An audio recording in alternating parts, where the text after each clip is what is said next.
दो वर्दियां, और दोनों के अधिकार भी बिल्कुल अलग। एक है जो देश के अंदर कानून व्यवस्था संभालता है और दूसरा वो जो देश की सीमाओं की रक्षा करता है। लेकिन जब एक आईपीएस ऑफिसर और एक आर्मी ऑफिसर को आमने सामने रखा जाए तो असली पावर किसके हाथ में है? चलिए आज इसी सवाल की तह तक चलते हैं। ये एक ऐसा सवाल है जो अक्सर उन लोगों के मन में आता है जो सिविल सर्विसेज या आर्मी में इंटरेस्ट रखते हैं, पर इसका जवाब ना उतना सीधा है नहीं जितना लगता है। आइए इस पूरे विश्लेषण में हम इसी की पड़ताल करते हैं। देखिए, पावर को समझने के लिए ना सबसे पहले हमें इन दोनों सर्विसेज के अधिकार के दो अलग-अलग पिलर्स को देखना होगा कि आखिर वो कहां और कैसे काम करते हैं। यहीं पर इन दोनों रोल्स का जो बेसिक फर्क है वो एकदम साफ हो जाता है। एक आईपीएस ऑफिसर सिविल सर्वेंट के तौर पर देश के अंदर लॉ एंड ऑर्डर मेंटेन करता है, जबकि आर्मी ऑफिसर एक मिलिट्री प्रोफेशनल के तौर पर देश की रक्षा के लिए जिम्मेदार है। चलिए अब आगे बढ़ते हैं और देखते हैं कि पुलिस और सेना के ऑपरेशनल एरियाज कैसे एक दूसरे से अलग हैं, क्योंकि पावर का असली खेल तो यहीं से शुरू होता है। तो देखिए, मजे की बात यह है कि ये दोनों सिस्टम ना एक दूसरे के पैरेलल चलते हैं, टकराते नहीं हैं। आईपीएस ऑफिसर का काम है शहरों और जिलों में, और आर्मी का काम है बॉर्डर पर या फिर कॉन्फ्लिक्ट जोन में।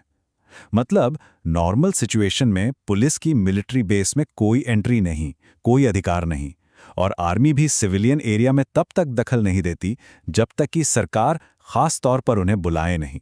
अच्छा, तो उनके काम करने की जगह तो अलग है, लेकिन सरकारी प्रोटोकॉल में उनका क्या रुतबा है? चलिए अब जरा ऑफिशियल हायरार्की पर नजर डालते हैं। भारत सरकार एक लिस्ट मेंटेन करती है जिसे कहते हैं वरीयता क्रम या वारंट ऑफ प्रेसिडेंस। ये एक ऑफिशियल लिस्ट है जो तय करती है कि सरकारी पदों में किसका दर्जा किससे ऊपर है।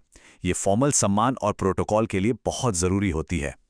अब ये टेबल देखिए, यहां से बात एकदम साफ हो जाती है। ऊंचे लेवल पर दोनों सर्विसेज के ऑफिसर्स बराबर माने जाते हैं।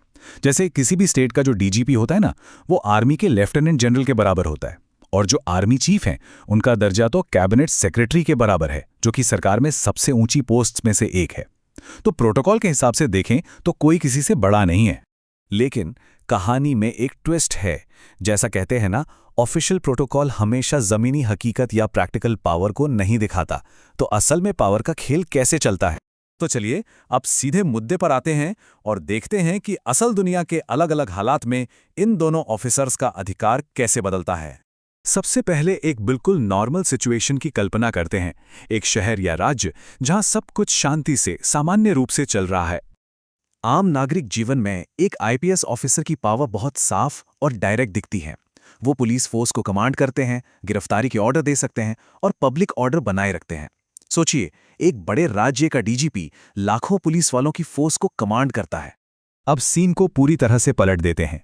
बात करते हैं उन इलाकों की जहां देश के अंदर ही सेना को तैनात किया गया है।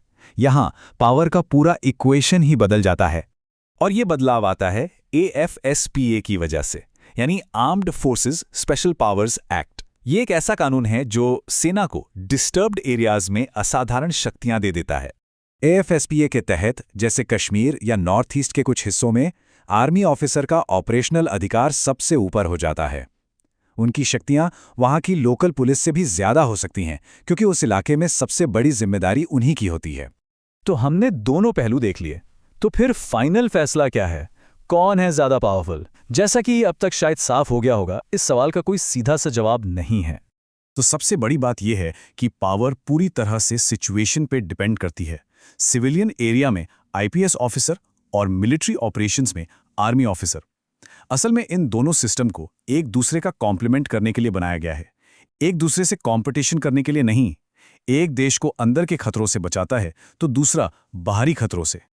और आखिर में ये याद रखना सबसे जरूरी है कि चाहे आईपीएस हो या आर्मी, ये दोनों ही सेवाएं स्टेट के इंस्ट्रूमेंट्स हैं, और इन दोनों के भी ऊपर सुप्रीम पावर के तौर पर भारत का संविधान है। ये सोचने पर मजबूर करता है कि असली शक्ति किसी पद में नहीं, बल्कि उस कानूनी ढांचे में है जो इन सभी को कंट्रोल करता है।